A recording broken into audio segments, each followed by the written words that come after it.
Dr. William Roulston, his PhD is in archaeology from Queen's University Belfast.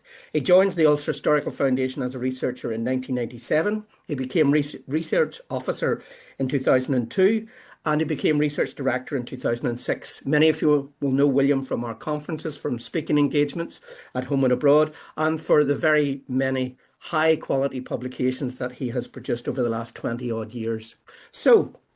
I'll not hold back any further, pass over to William, and William will be talking to you today about what makes the 19th century different when you're researching ancestors in Ulster after 1800. Okay, William? Okay, thank you very much, Fintan. And thank you to all of you who have joined today. It's tremendous to see so many people present at our meeting. And we will be putting this on YouTube. So although I will be going through this talk at a fair old pace, you can watch it again, but hopefully as we go through it, you'll see the points that I'm trying to make. Now, what makes the 19th century different? And I suppose different from what?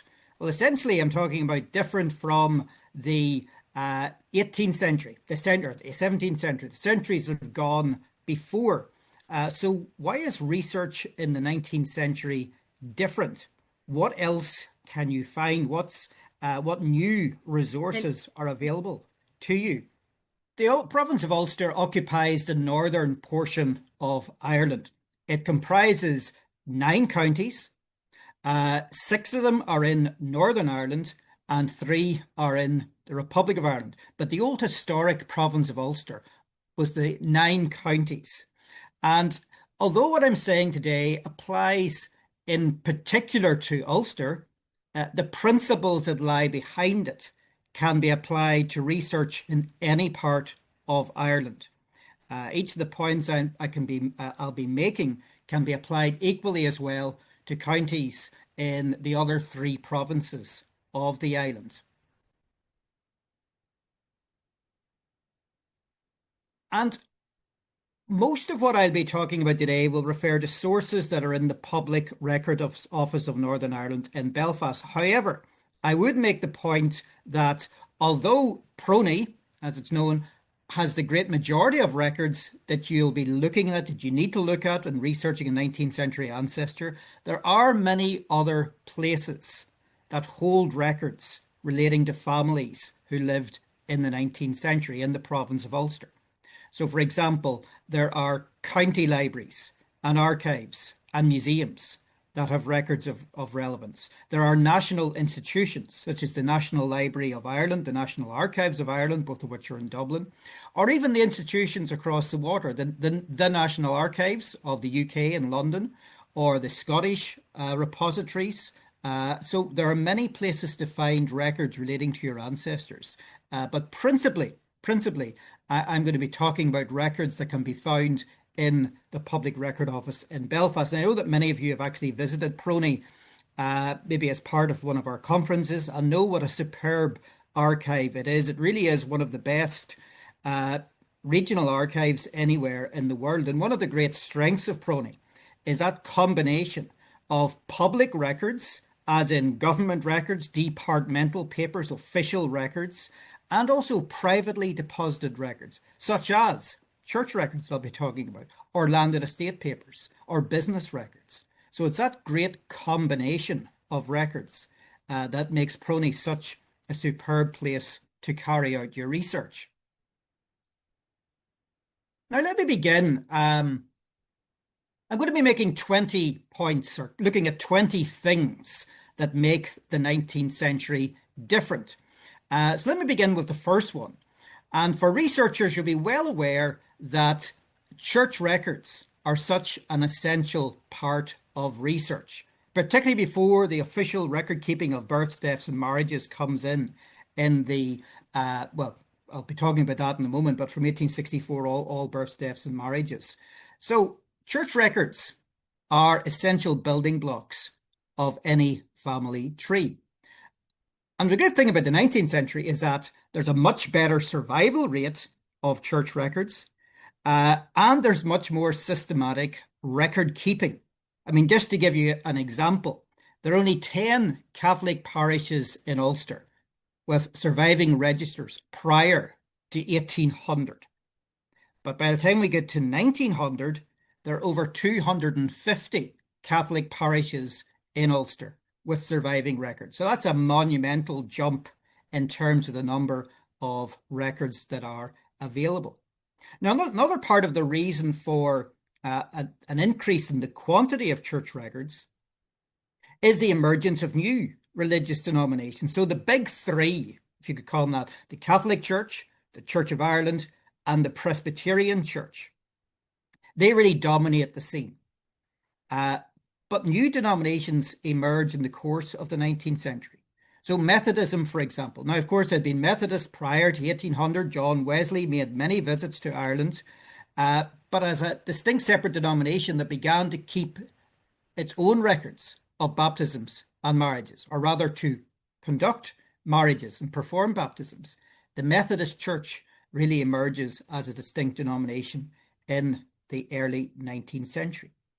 And other denominations that maybe did have a presence before 1800, but in a very small way, also begin to emerge and establish themselves as congregations, or as denominations rather, with multiple congregations. So the Baptists, for instance, or the Congregationalists, also known as the Independents, really emerge as denominations in the course of the 19th century.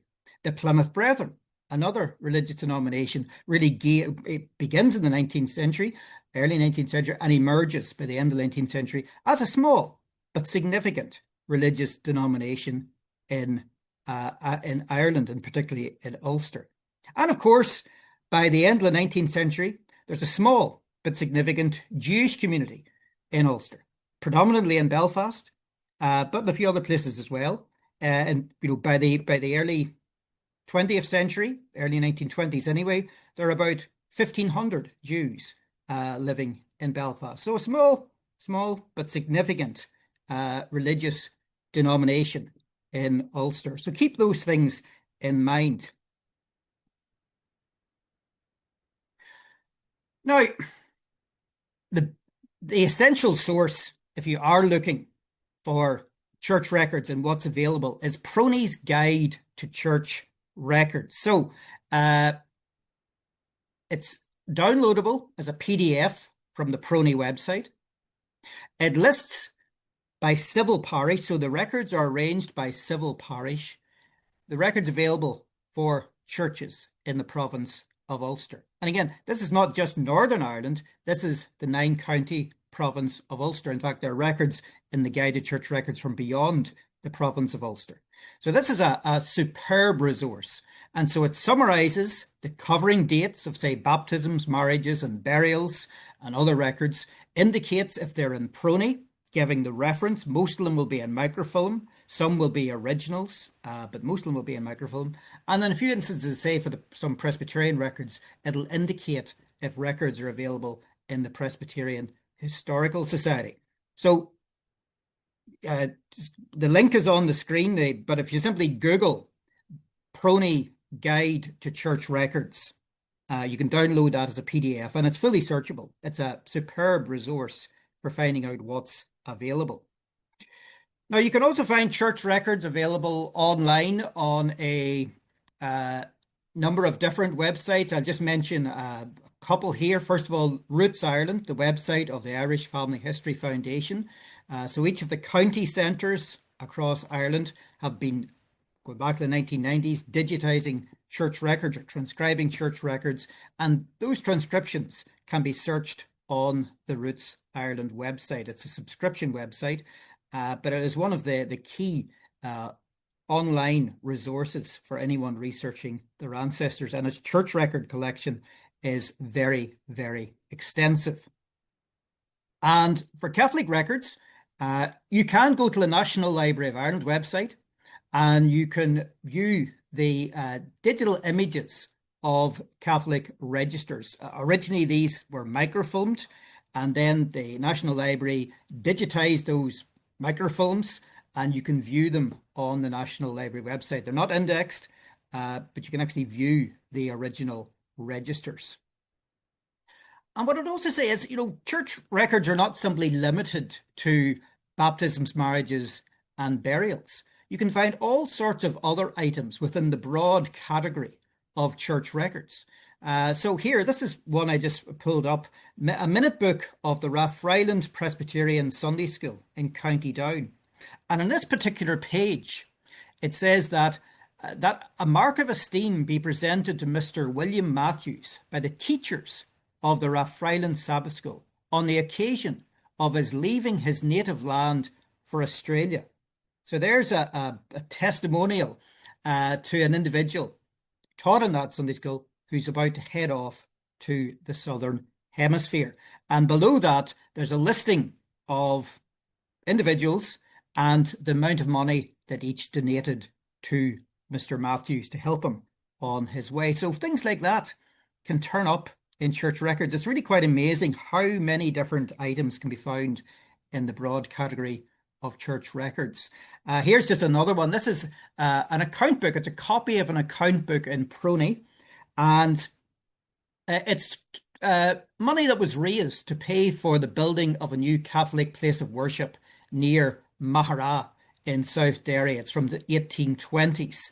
And so you can see the names of individuals, the amounts they've given. You'll notice they've been arranged by townland. Okay, so we know where these individuals lived. And as I said, the subscription that they were making towards this new church, which still stands today at the foot of the Glen Sheen Pass.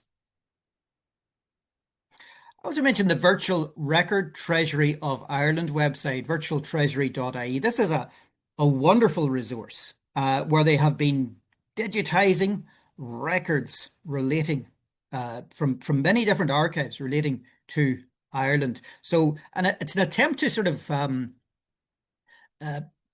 recreate, or rather find substitutes for the records that were lost in Dublin in 1922 when the old public record office was burnt. And there are many, many different records in this. There are records from the likes of Trinity College Dublin, the National Library, National Archives, some smaller institutions, some institutions from other parts of the world, in North America, in the Southern Hemisphere, in Europe. Just to show you an example, we have here a digital copy of a book that's the originals in Prony, but it's a parochial visitation of the town of Lisburn, commencing the 13th of November, 1820. And it's a wonderful record of who was living in Lisburn at that time. It's extraordinarily detailed, and it makes up, of course, for the absence of the 1821 census for Lisburn, which I'll be talking about the census records in just a moment. Okay, secondly, so first of all, quantity of church records increases quite substantially. Number two, the introduction of civil registration. So civil registration began in 1845 with the registration of non-Catholic marriages. Now, the reason it was non-Catholic marriages was because of the circumstances that gave rise to this enactment. It was basically because Presbyterian marriages, there was sort of a grey area over the full legality of Presbyterian marriages if a Presbyterian minister married a Presbyterian and a member of the Church of Ireland. So in order to find a way through this situation, all Presbyterian marriages were declared as legally valid, no matter who was being married, and Parliament enacted the civil registration of non-Catholic marriages. So marriage is conducted in Protestant churches, and also marriage is conducted in registry offices. And many people, for whatever reason, married in a registry office. Maybe they had no particular religious affiliation. Maybe it was a mixed marriage, as in a Protestant and Catholic marriage. Maybe the church they normally went to was not properly licensed for marriages. So 1845, we have the registration of non-Catholic marriages. And then from 1864, the registration of births, deaths, and Catholic marriages began. So from the 1st of January, 1864, in theory at any rate, all births, all deaths, and all marriages were registered by the state. Now, just by way of comparison, that is different from England and Wales, where registration began in 1837, or Scotland, where it began in 1855. So somewhat later in terms of the overall story of registration in Britain and Ireland. Now, for civil registration, I would point you to the likes of the Roots Ireland website that I showed already. But I'd also mention a superb website established by the Irish government, irishgenealogy.ie. It's free to use, and it contains births, deaths, and marriages for all of Ireland from 1845 to 1921, and thereafter for the Republic of Ireland. Now, there is the one sort of pre-1921 gap, unless it's been filled just very, very recently, is in terms of civil deaths 1864 to 70. So they still have to be added. But otherwise, it's an incredible resource, free to use, and make the most of it. Thirdly, then, we have in the 19th century the introduction of the census of Ireland. So the enumeration of every single person on this island. The first attempt at a census was in 1813, and it was rolled out over the next couple of years, but it really was not very successful. It failed to properly enumerate the people of Ireland. The first proper modern census took place in 1821, and thereafter every 10 years through to 1921.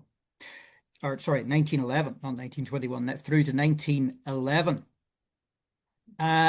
Unfortunately, as is well known in genealogy, the original returns, 1821 to 91, were destroyed. So the earliest, or almost completely destroyed, the earliest fully surviving census is that from 1901. And even there's a few missing returns, unfortunately, but nearly all, virtually all of the 1921 or 1901 census is available. You can search it. Let's just get back. There is a search interface hosted by the National Archives of Ireland. The 1901 and 1911 census, the surviving returns have been fully digitized, fully searchable. You can be interrogated in many different ways. You can search for the inhabitants of a townland. You can search for every carpenter or butcher in Donegal if you wanted to. You could search for everybody named John, aged 5 in County Tyrone. It is really a very, very powerful resource, and really, I would say, very straightforward to use. So you can actually not only do an index search, you can actually bring up the returns for each individual household. So there's one for a Thornton family in Portadown, and our ancestors had a good sense of humor. We know that. If you look down to number 5, name number 5 on the form, Robert John Thornton, under religious profession, he's a good Methodist, not just a Methodist, but a good Methodist. Under education, he can read, write, and sing. He only had to put down he could read and write. His occupation, 2 days of the week, a traveller. Rest, a hard-working merchant. And under his marital status, he writes, alas, not married. It's things like that that actually make us highly, they do amuse us when we read things like that in the census. And although that wasn't how you were supposed to fill in a census form, nonetheless, it does give us an insight into Robert John Thornton's character and outlook on life. I mentioned the loss of the 19th century census returns. And again, I'd refer you back to the Virtual Treasury website, where there is an attempt to try and bring those surviving returns together. And it's really quite amazing just how much is available. We think that, all gone, disaster, no point. But actually, by bringing together the papers of genealogists or just simply returns that have survived from one way or another. It's quite amazing just what has survived. Certainly for County Cavan. For County Cavan is very good. Many of the returns for that county are available. So if you're looking for Cavan ancestors in the early 19th century, you may well find them in the 1821 census returns that do survive for Cavan. Okay, fourthly, changes to the ownership of land. And this is crucially important because for many of you, you're looking for farming ancestors. And if your ancestors weren't actually farmers, then perhaps they were people who were employed in one way or another in agriculture. So in 1800, virtually all farmers were tenants. Okay, they didn't own their land. They were tenants. They paid rent to a landlord. They had to fulfill various conditions in order to occupy the land that they possessed. So that's a situation, and that prevailed for most of the 19th century. But in the late 19th century, parliamentary legislation resulted in a program of land reform that allowed farmers to become proprietors it allowed them to buy out their holdings and so become owners of their farms. That began in the late 19th century. It was well underway by 1900, although for many estates, it only really started in earnest as a result of further acts of parliament at the beginning of the 19th century. But certainly that is a big, big change for farmers, from tenant farmers to owners over the course of the 19th century or else into the early 20th century. Now, for those who are looking for farming ancestors in the 19th century, it's important to establish which estate your ancestors lived on. So Ireland was divided into a network of landed estates, and many of those largest estates were actually located in the province of Ulster. A wonderful resource for finding out more is my colleague Andrew Kane's book, Townland Atlas of Ulster. Highly acclaimed, an excellent resource. We are hoping to reprint it in paperback. It's gone through 2 hardback editions, and we're planning to reprint it in paperback over the next while. But Andrew has mapped out all of the landed estates in Ulster, colour coding townland maps arranged by barony to indicate who owned the land, and then having established who was the owner of the townland in which your ancestors lived, you can then see if there are available records. Now, it might well be the case that there aren't going to be records. Okay, that's a sad truth. There may be no estate records. However, for many, many townlands in Ulster, there will be records relating to the owner of the estate. And many of those records can be found in Pronine. Just to show you a few examples, this is for the Castlereagh estate in County Down, just beyond East Belfast, you might say. It encompassed the likes of Drumbow and that district, parts of Knockbreda parish as well. So this is a lease book. So this summarises the information in the leases. And so we have here for the townland of Ballycarrangannon, the name of the lessee, that's the person in possession of the lease, the names of the lives, and that's important. Leases in the early 19th century were often issued for lives. In other words, individuals were named in those lease, in the lease, and as long as they were alive, the lease was valid. So it was very important to keep a track of those lives. You see in the Samuel Blackley, the original lease was issued in 1810. The lives in the lease were Robert Blackley, Hans Thompson, and James Martin. Whenever the lease was issued, they were respectively 2, 15, and 12. 2 of them are dead, but one of them is still living. And that means that lease is still valid many, many, many years after it was first issued. So farmer in possession of a lease for lives was in a good situation. You can also find rentals. Now, usually they're handwritten, but occasionally you can find excuse me, a printed rental. So here's just one for the Balfour estate in County Fermanagh. It's from about 1820. It's laid out very neatly in tabular format with the denomination of land, the name of the tenant, the acreage, the rent, the date of the original lease, again, the lives in the lease, and then a column in the far right-hand side saying observations. So you'll notice in one case it says Henry Leslie, the only life, now aged about 58 years. And so immediately you can see just how important that is from a genealogical perspective. And there are also some wonderful maps of estates in Proney. Some really beautiful maps showing the location of farms and townlands, naming the farmer, giving the acreage. Map makers really took a pride in what they did. They were producing in their own way works of art. And in many estate collections in Proney, there are some beautifully drawn and surveyed maps. Now, I mentioned land reform at the end of the 19th century. So, as I've said, various acts of parliament facilitated the transfer of land from landlord ownership into the possession of the farmer.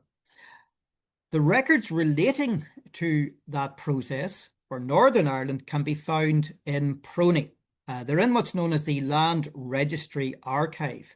There are thousands of boxes. And I just, in the table in Proney, I've laid out a selection of the items found in one box. And so you can see there are various deeds and indentures, there are maps, there are surveys, and so on. So it really is a wonderful resource for anyone who wants to explore further how their ancestors actually changed from being tenants to proprietors. And you can do that through the Land Registry Archive in Proney. Okay, moving on. Number 5. Now, I'm not going to be going through each of these in the same depth. Don't worry about that. Some of them I will be passing over relatively quickly, but number 5 is the introduction of the Valuation of Ireland in 1826.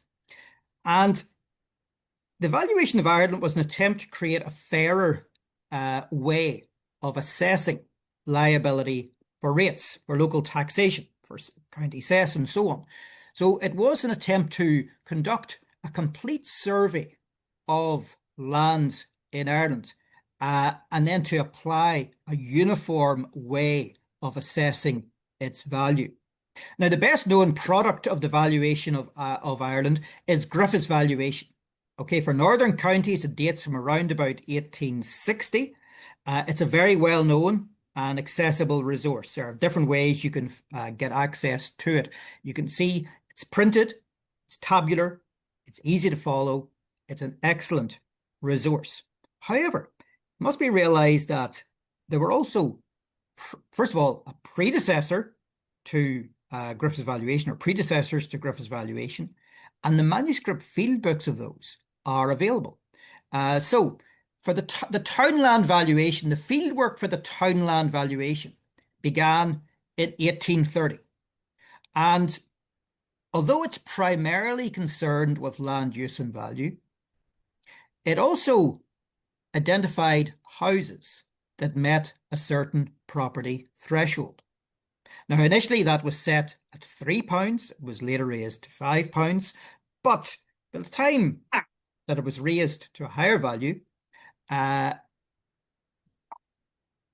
it covered most of the province of Ulster. So the field books for the townland valuation are available for Northern Ireland, are available in Proney.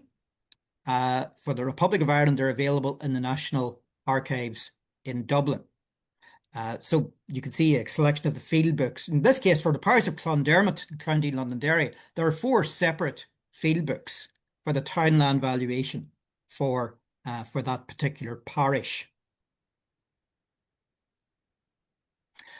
And then in the 1850s, we have, for northern counties anyway, we have the tenement valuation. So whereas whenever the valuation began, it was only interested in houses, in terms of houses, only houses that met a certain property threshold.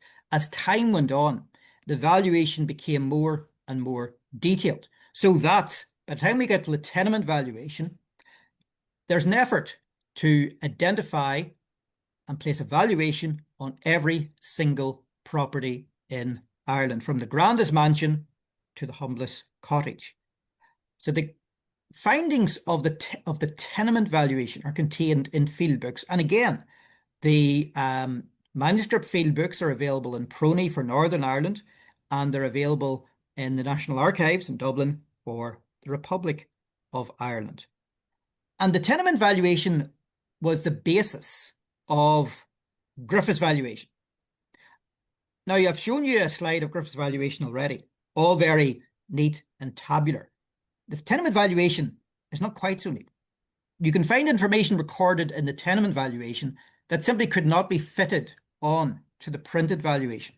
So what I would say is, if you have the opportunity, always check the tenement valuation field book for where your ancestors lived. Even though you can get access to Griffiths, always check the tenement valuation field book.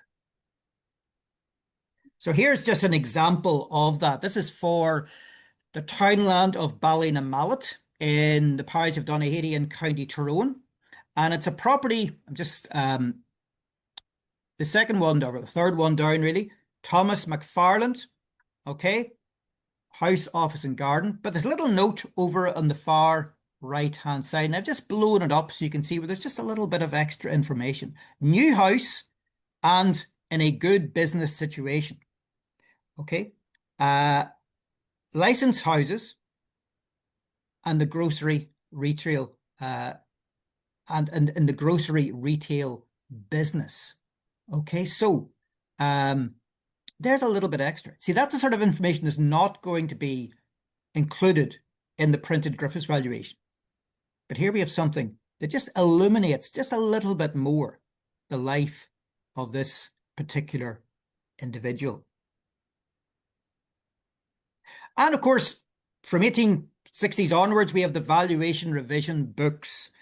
These are essentially the updates and revisions of Griffith's valuation, the tenement valuation. And again, it's just amazing how much detail can be found in these. There's one for the townland of Castletown in the parish of Kappa, again, County Tyrone. I've just blown up one of the entries. John, you can see a name crossed out, Catherine Calhoun, crossed out, a new name written in, John Ferguson, and then below it, in America. So what's happened here, we presume, is Catherine Calhoun has emigrated to America. So she's no longer in possession of this farm. John Ferguson has taken it over. So you can see, now that's not always going to be the case. You know, most of them are going to be fairly perfunctory and so on, but you never know what you might find. Any little clue at all can be so helpful to you in your research. Sixthly, the introduction of the Poor Law to Ireland in 1838. Okay, so under the Poor Law, when it was extended to Ireland in 1838, the island was divided into a network of poor law unions. And these cut across existing boundaries like counties and parishes and so on. And roughly speaking, each poor law union was laid out around a reasonably sized market town where possible. And in that market town, a workhouse was built. And the workhouse was for the relief of the destitute poor. And the poor law guardians, the boards of guardians that managed the poor law unions, in their work, they generated various records. So let's have a look at some of those records. So there's just a page from the minute book of Carrickmacross Board of Guardians. In this case, it's about the care of someone who had been designated a pauper. So those who were poor, those in need of assistance, those who required help, could seek that from the Board of Guardians. There was no guarantee that they would receive assistance, but you'll find information on the poor, on the needy, on the destitute in the records of the boards of guardians. And Prony has, again, a very substantial set of Board of Guardians records for Northern Ireland. There's a few from other parts of Ireland. This Carrickmacross. Carrickmacross is in County Monaghan, but Prony has this particular minute book of the Board of Guardians. For the rest of Ireland, Board of Guardians records might be found in local archives or county libraries, county museums even, or maybe in the National Archives in Dublin. But for Northern Ireland, there's a very large collection of Board of Guardians records. So they manage the workhouse, they manage poor relief. There, for example, is a copy of the page from Downpatrick Workhouse, a register of admissions from the 1840s. So we've got the name of the person who's being admitted to the workhouse. We have their age, we have their employment, we have their religious denomination. It tells us where, or rather when they were admitted and when they were discharged from the workhouse, if indeed they were discharged. Maybe they died within the workhouse. So, a very large number of people can be found in the pages of the workhouse registers. You may even find a record of deaths in the workhouse. This is for Dungannon Workhouse. And these deaths took place in 1842. Now, the importance of these records, of course, is that this is over 20 years before the official registration of all births, deaths, and marriages in 1864. So here we have records of when people died, and this is very possibly the only record of when exactly these individuals passed away. Simply then, and leading on from the workhouse records, the workhouse system was introduced really on the eve of the Great Famine. This catastrophic episode in Irish history. And although there is a feeling that really, Ulster either wasn't affected by the famine or wasn't really affected by the famine, the truth is that Ulster was affected in a very major way by the famine, the Great Famine that began in 1845 and continued really and through until the early 1850s. And so other records you can keep an eye out for are records produced in response to crises. And so in this case, the crisis is the Great Famine. And so local relief committees were established at many places. And the records of some of these do survive. Now, in Dublin, we have in the National Archives, we have the papers of the Famine Relief Commission, a very substantial collection of records relating to efforts to alleviate the suffering of those caught up in the famine. But sometimes you can find the records of individual relief organisations. This is for Achadui and Agivy. This is in northeast County Londonderry. And so we have the names here of people who received support because of their situation. And so we have the names and addresses and the amount of money that they were given. And people could also be supported, for instance, through being supplied with meal. Indian meal was provided in many instances as well. And other efforts were made to provide relief from the suffering. Just to show you another example, again, this is from County Londonderry. And this is a volume in Prony, and it contains a return of persons out of employment who'd probably be in great want before Christmas 1846. It's for the parish of Comber Upper, and it also includes a list of inhabitants in Claudy Relief District. And you see the name of the individual, their townland of residence, but then there are remarks. I mean, somebody down on that list, it says, not in need, okay? Somebody else below it had us 4 head of cattle. Somebody else is described as well off.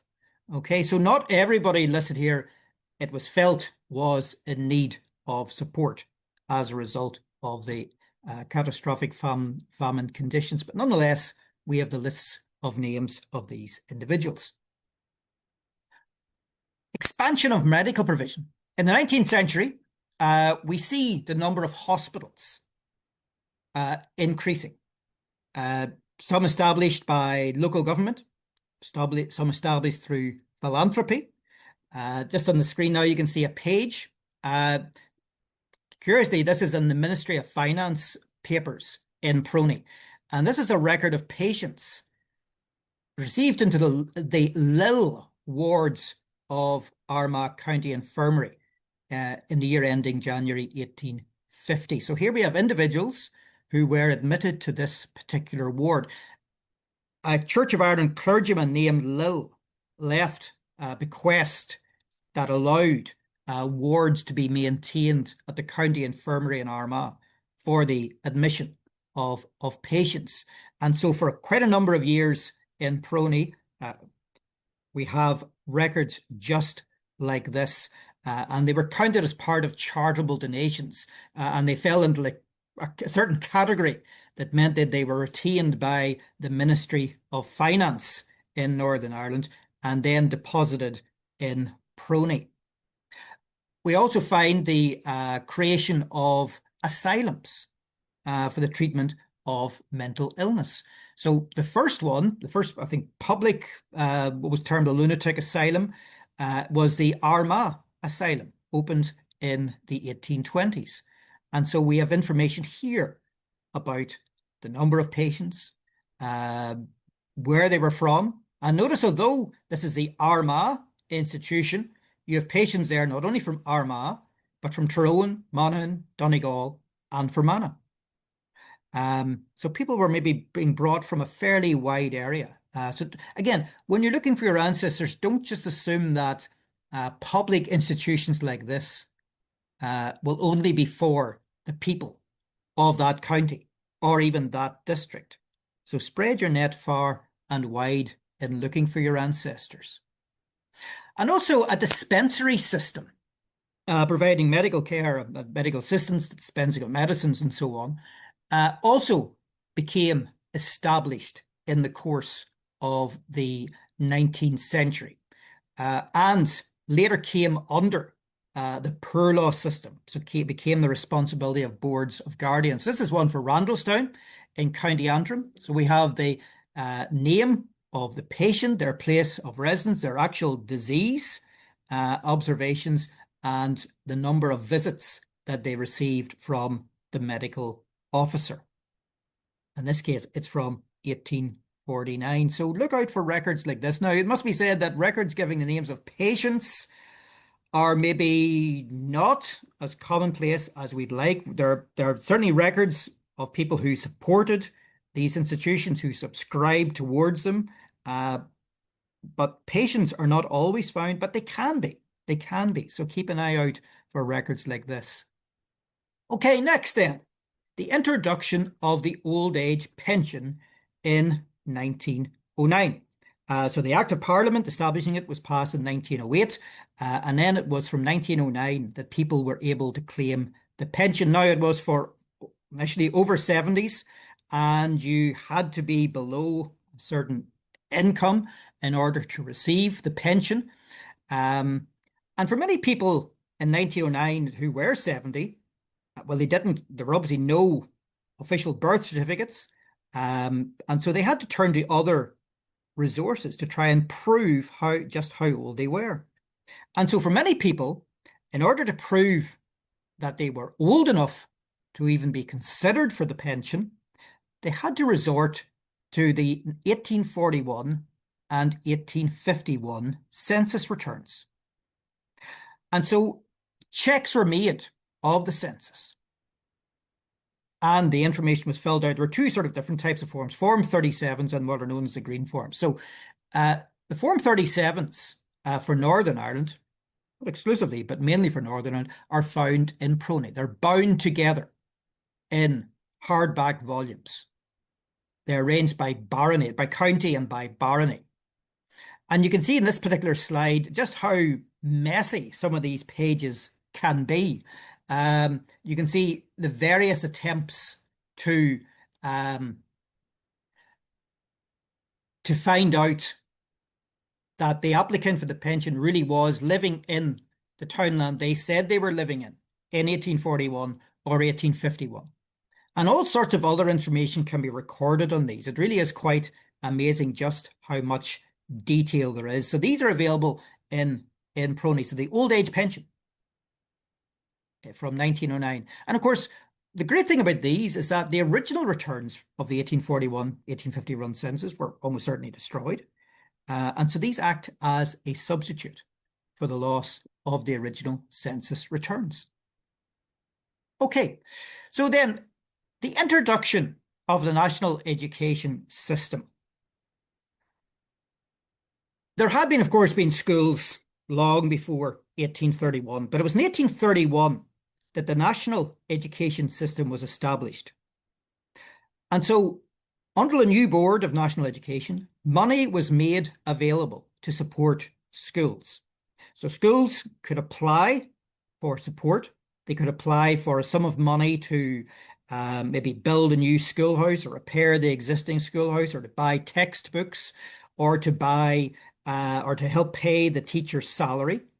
And so this was part of a new government-funded and centralised system of education.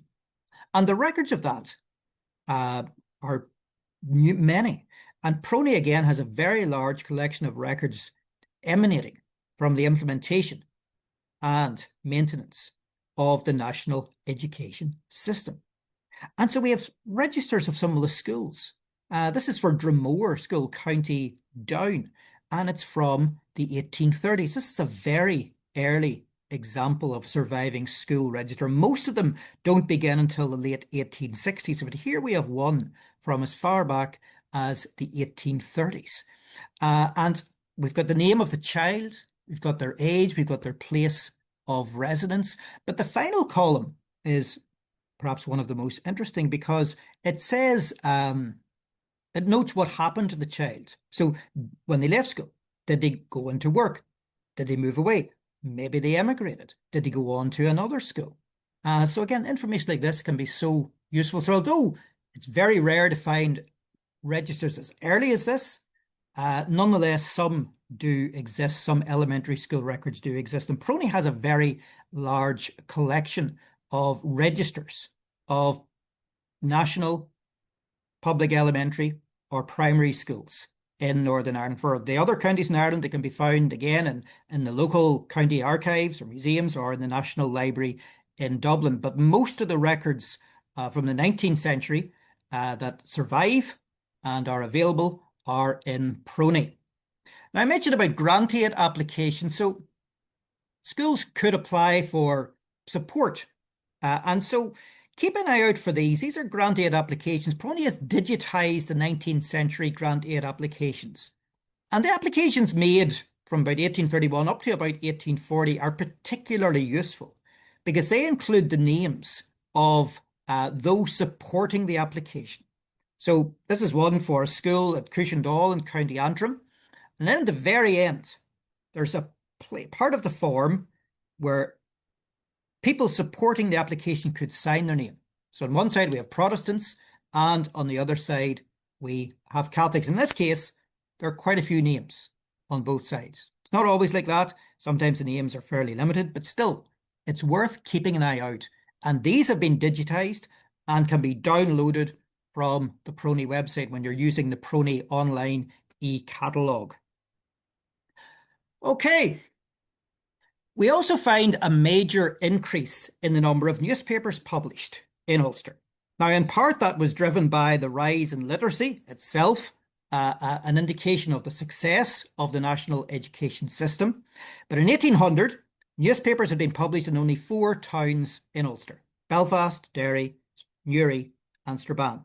However, 100 years later, newspapers had been printed in more than 20 towns in Ulster and in every county in the province. So we see a massive increase in the number of newspapers published. And of course, in many towns, multiple newspapers, well, not many towns. In Belfast, you'd have quite a few different newspapers published. And even in the larger provincial towns, you maybe had a newspaper published that was more geared towards the local Protestant population, and another newspaper published that was more geared towards the local Catholic population. So massive increase in newspapers. And I'll just mention two very useful websites, the British Newspaper Archive and the Irish News Archive. I mean, one of the great improvements in accessibility in terms of genealogy over recent years has been the digitization of newspapers.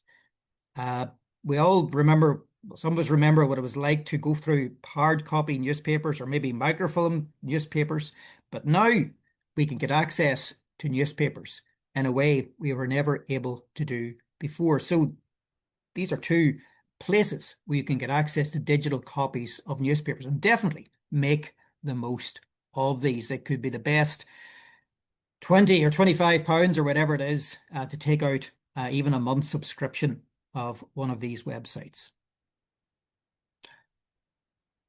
We also find in the course of the 19th century the development of a system of petty sessions courts. Now, there were various other developments in the court system in Ireland in the 19th century, but in particular, what's particularly useful, the petty sessions courts. Now, these dealt with minor offences, theft, drunkenness, rowdy behaviour, and so on, minor assault. The system began to be rolled out from the 1820s onwards. And the records for Northern Ireland, if they survive, are in Prony. There are also records for the Republic of Ireland, and they are in the National Archives in Dublin.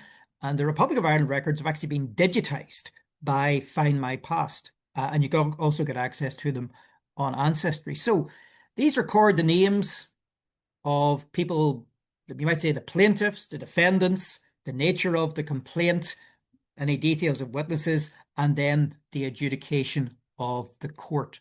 So again, it's a way of finding out more about your ancestor, whether they engaged in criminality or even if they were a victim of criminality.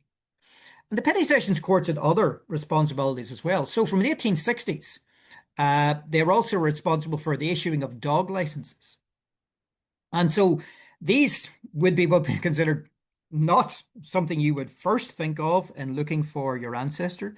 But again, because those for the Republic of Ireland have been digitised by Find My Past, they immediately become something that can help us know more about our ancestors. Those in Prony have not been digitised, but they do exist in a number of instances. So you've got the name of the person to whom the license was made, you've got their residence, you have then details of the dog, the breed of dog, its colour, and so on, the fee paid for the license. So again, things like this are not first on the list, but they're there and should be considered.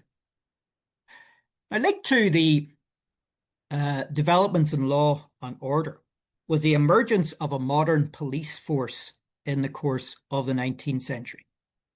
So in 1814, the Peace Preservation Force was established. In 1822, a county constabulary was established. And then in 1836, these were amalgamated to form the Irish Constabulary. And other than a change in name, Royal was added in 1867. This continued to be the police force for the entire island of Ireland through until partition. And there are records, there are service records for those who served, the tens of thousands of men who served in the Irish Constabulary or Royal Irish Constabulary.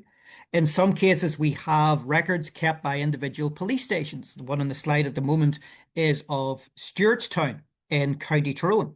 And it's really just a patrol book, but nonetheless records the houses that were visited and any particular incidents.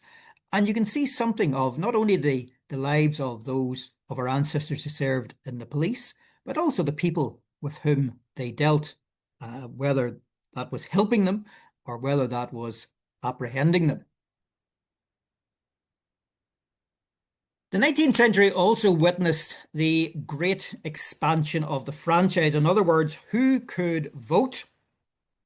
And we see that it changed completely between 1800 and 1900. Now, in 1800, those qualified to vote were adult males in possession of freehold land. In other words, land owned outright or leased for a term of life. So I mentioned earlier, when I was talking about landed estate papers, leases for lives.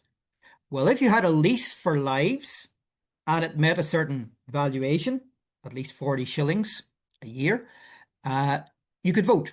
Okay, that was the nature of the franchise. You couldn't vote if you had a lease for a term of years, but you could vote if you had a lease for lives. By 1900, however, things have changed completely. And in particular, we have the Representation of the People Act of 1884. And as a result of that, the franchise now included all male householders. Okay, and it's reckoned that 64% of adult males were now able to vote. Now, it was still, of course, only men, but it covered a much broader spectrum of society. It wasn't until 1918 that women over 30 were given the vote for the first time in Ireland, in Britain and Ireland.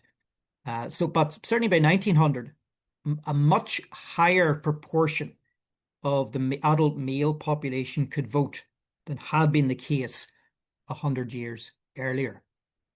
And there are various records relating to those who could vote and those who did vote. So you can see on the left the names of voters at the general election in Londonderry in 1868, and it actually names the voters, where they lived, their religious denomination, and who they voted for. This is, of course, before the secret ballot was introduced. So everybody knew who voted and how you had voted. There was no hiding it. That changed, of course, with the introduction of the secret ballot. And by then, the 19th century, we have other records of voters. So you can see on the right, the North Division of the County of Fermanagh, the polling district of Lack. And so we have the name of the voter, their address, what qualified them to vote, and the amount of qualification of the rating that they possess. So we've got many more records relating to voters over the course of the 19th century. So many more people could vote, and many more people, of course, did vote. What we also find in the 19th century is the significant growth of urbanization.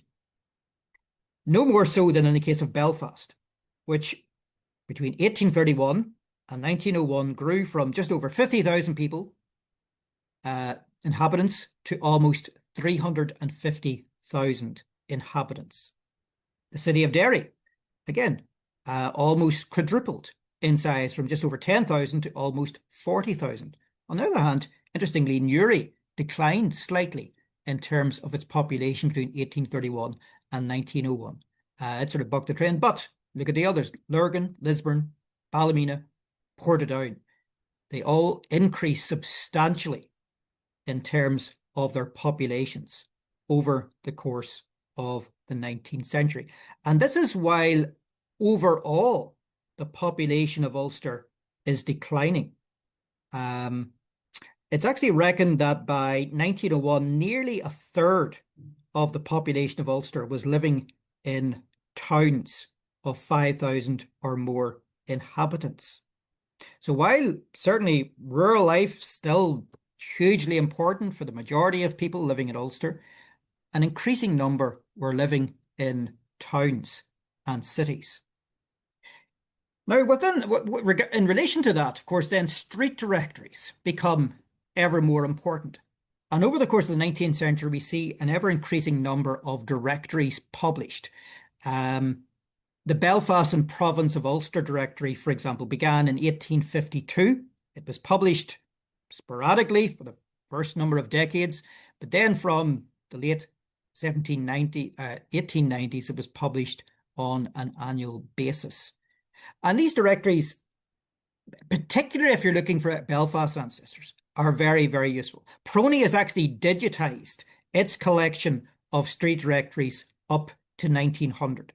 Now, other directories were published for smaller towns, like the directory published for Derry, for example, or Coleraine or other places.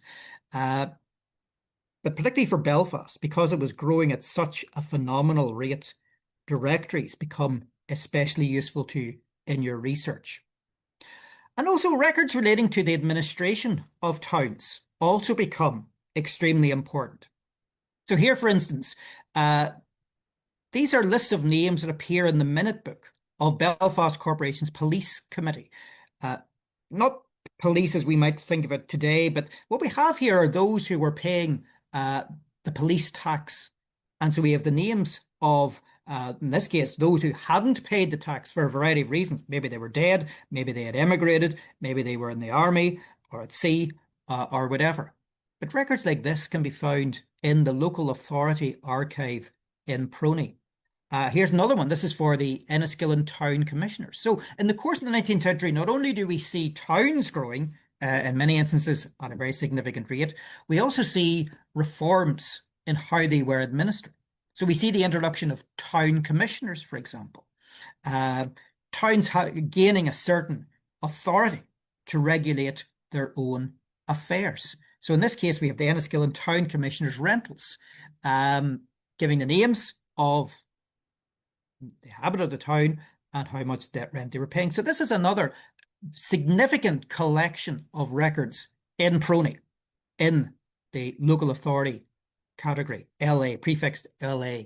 So again, if you've ancestors in a town, consider the possibility that you may find information on them in the local authority archive in Proney. And I suppose in some ways, not exclusively, but in some ways linked to the growth of towns, was the need to open new places of burial. Now, I'll come back to that in a moment. But in 1800, there was only one burial ground in Ulster that was not linked to a specific religious denomination. And that was Clifton Street Cemetery in Belfast, on the new burial ground. It was opened right at the very end of the 18th century. Other graveyards were either adjoining a place of worship, or maybe were an old abandoned church site, maybe going back into the medieval period. Long since ceased to be a place of worship, but continued to be a place of burial. So in the course of the 19th century, we see the opening of many more places of burial. For many Presbyterian and Catholic places of worship, for the first time, they gained their own places of burial. No longer did Catholic and Presbyterian families go to the old parish churchyard for burial, but in many instances they buried in the curtilage of their own places of worship. But because of pressure on old burial grounds, new places of worship were opened. So in Carrickfergus, we have the opening of North Road Cemetery in the late 1850s, thanks to a bequest from a local inhabitant. In Belfast, of course, with its massive growth, we have the opening of Belfast City Cemetery and nearby Milltown Cemetery in 1869. Both opened in 1869. Belfast City Cemetery, predominantly or overwhelmingly used by Protestants. Milltown Cemetery was opened by the Catholic Church. And, the need for these burial grounds was obvious when you see the rate at which the city was growing at that time.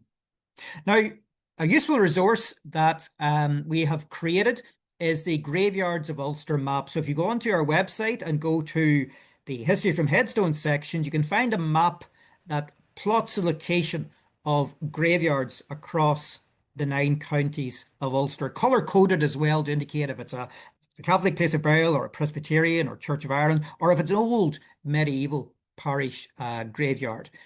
So again, hopefully that'll be a useful resource for anyone who's trying to find out, well, where were my ancestors buried? Now, linked to the rise in urbanization, of course, is the rise of industrialization.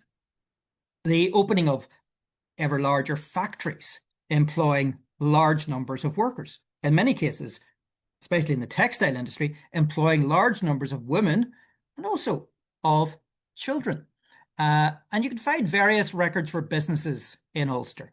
So, for instance, here's one for Hale Martin's Mill in Dungannon in County Tyrone.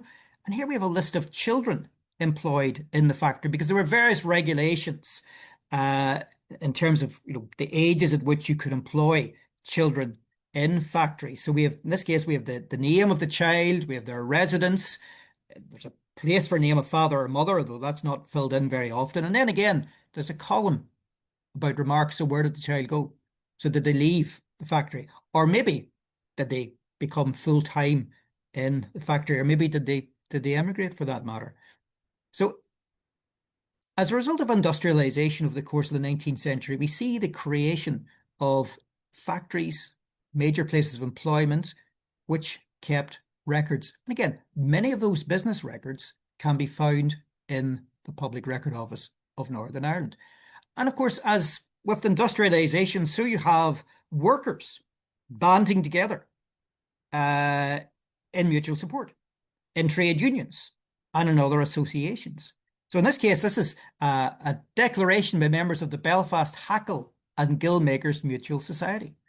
So we have the name of the member, we have their age, when they were initiated into this particular society. And these trade unions or other benefit societies, their aim was to protect the rights of workers, to provide financial support for them. If, say, a worker was ill or injured or maybe died, support his family. So these became increasingly important and can be found in Prony. Here's just another one, a minute book of the second branch of the Amalgamated Society of Carpenters and Joiners. So the names of people who were joining the society, who was proposing them or seconding them. So these can be very useful sources. These can be very useful sources of information on those in industrial enterprises. We also find in the 19th century the development of financial institutions. So banks and building societies and credit unions. So here's the Larne Savings Bank Ledger from 1816. And you'll notice we have the name of the person opening the account, their occupation, and where they lived. And you can see Samuel Smith as a warper, Richard Turner as a carder. So two men involved in the textile industry, and they're putting their money into the Larne Savings Bank.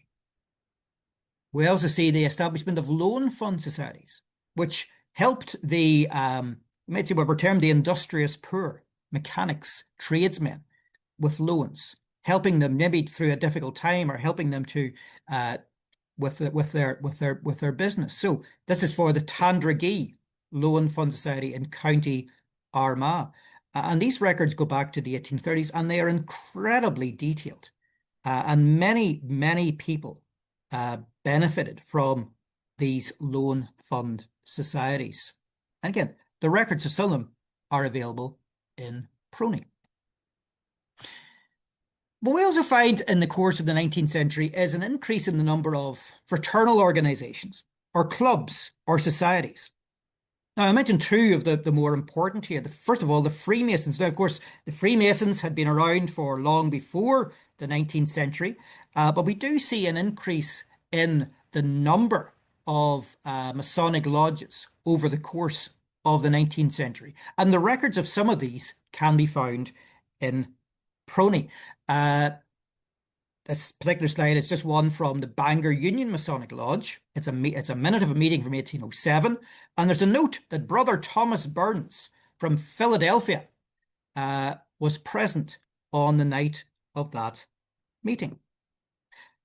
And the other major fraternal organization was the Orange Order. And again, it was founded right at the very end of the 18th century, but really grew in numbers over the course of the 19th century.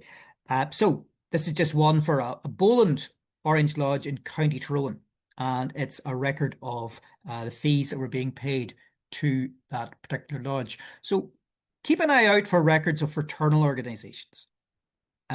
Freemasons, Orange Order.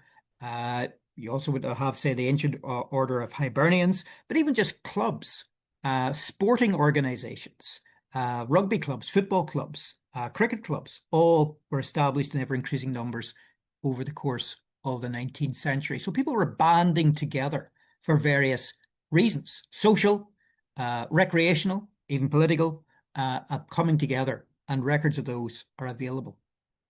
Then finally, just to mention some developments in probate administration.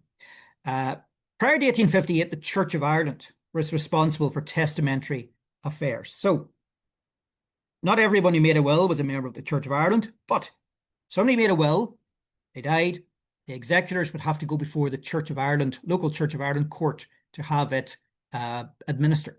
So for probate to be granted. From 1858 onwards, however, we have a state-run system where we've district probate registries established across Ireland with a principal registry in Dublin. And so you can see here that the probate registries for Ulster, the probate registries were Londonderry, Belfast, Armagh, and Cavan. Printed calendars were produced every year, giving the name of the testator or someone for whom a grant of administration was made. They'll give the date of the individual's death. They'll give their address. They'll give the date of probate or grant of administration. They will give the names of the executors or the persons to whom probate was given.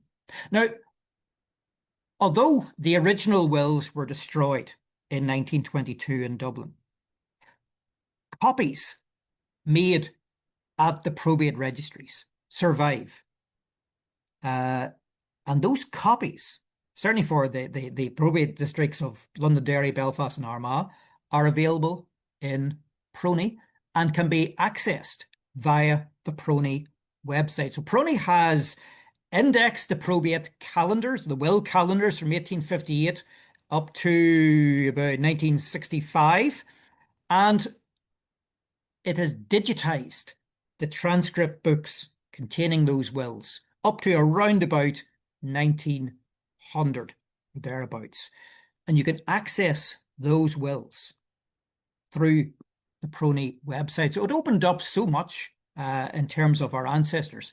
And you know, I don't need to tell you how important a will can be in establishing connections, family connections, even members of families who emigrated overseas and who were still in receipt of support or a bequest or a connection maintained with family back home. So that's the end of my presentation. 20 things. I mean, I could have chosen maybe 30, 40, 50, who knows, but that's 20 things to take into consideration when you're researching your 19th century ancestors. And again, just a few things to emphasize. Look beyond the obvious, okay? Spread your net wide. Expect the unexpected. Don't rule anything out and never give up. And that is something I would certainly urge on anyone. Never give up. And if you want to find out more about any of the sources I have been discussing, they will all be covered in my new book, Researching Ulster Ancestors, 1800 to 1914. The subscription offer has just been brought up on the screen now. So it is written and it will soon be going to the printer, but there's still a opportunity to subscribe to the book. And if you subscribe to it, you will have your name printed among the lists of subscribers. So look, thank you very much for listening. I know I did cover a lot of ground, but the talk is going to be available on YouTube, so you can watch it again. And if there's anything you missed the first time, I hope you'll be able to pick it up on your second viewing. So thank you very much. William, thank you very much for a superb presentation. Can everybody hear me okay? Yes. Yeah. Okay. Well, folks, we are going to wrap up in a minute, but just before we go, I just wanted to, first of all, thank you for joining us today in such large numbers. Massive turnout for the presentation today. And also thanks to William for a really wonderful presentation, such an oversight of such a long period, so many sources, as he said, he could have talked about. But what I wanted to do before you leave is just to remind you that the Ulster Historical Foundation is a self-sustaining educational non-profit. We do not get any public funding at home or abroad towards our work. And you can see, if you've been a member or have used our services over the years, we offer many wonderful resources for family history, including our publications. And William has produced some of our most successful publications on how to trace ancestors, be it Presbyterian ancestors, farming ancestors, research in Scots-Irish ancestors, and now his Researching Ulster Ancestors. And Gillian and I know, because we have read practically all of the chapters of the new book, what an absolute treat is awaiting you. A superb piece of work to follow up his previous book on the period 1600 to 1800. So, as an educational charity that does not get public funding, the best way that you can support the foundation and support William's work and help us to be able to continue to do this sort of work is to subscribe to the book. or pre-order the book. So we're going to share the pre-order link or the subscription link into the chat just before we wind up, and we can send it on to other folk as well. But we hope you enjoyed the presentation, and we hope you will follow up by subscribing to William's new book.